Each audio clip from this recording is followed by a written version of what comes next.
So in parting po, Dr. Dance, hindi ho ba dapat dito sa ipinaglalaban ninyo, ang unang-unang tatayo para sa atin ay ang ating pong kalihim ng kagawaran ng kalusugan?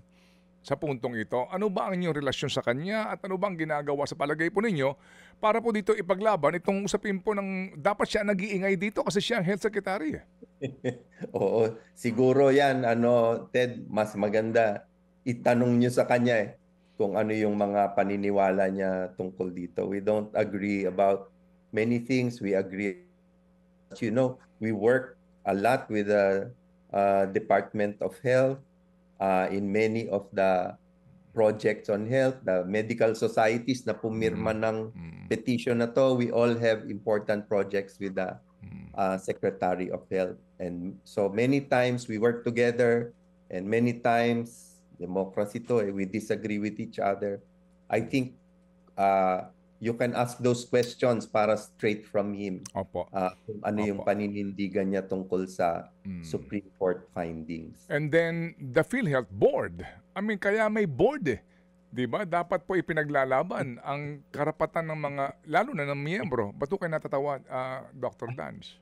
Kasi sila kasama sa mga kadebate namin tungkol dyan sa 60 billion na yan Okay. Pero hindi rin natin alam yung patakbo kasi paano ba kung Pangulong nagsabi sa inyong i-transfer yung funds, kayo'y appointee ng Pangulo. Paano ba? Which reminds me, Ted, no? Kailangan pasalamatan. Marami tayong kinikilalang hero o bayani dito sa decision ng Supreme Court, no? Yung mga petitioner, mga malalaking pangalan na pumirma doon sa Supreme Court petition. Hindi natin kinikilala yung mga bayani sa PhilHealth, mga employees ng PhilHealth and DOH na nagsumbong sa amin tungkol sa nililipat daw ito, tama ba ito, no?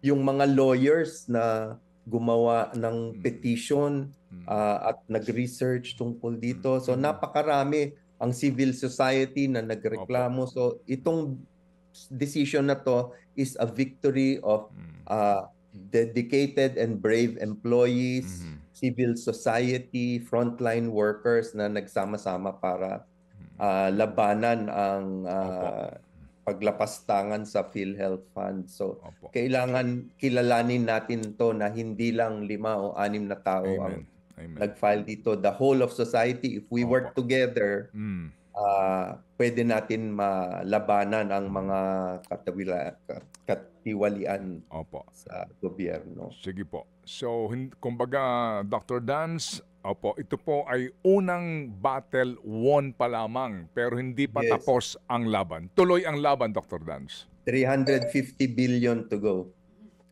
Sa mga utang. Sige po. Wag ho kayo magsawa din po sa pagpapaliwanag po sa aming programa kasi ngayon po maraming mga tao ang natatauhan sa ating pinag-usapan.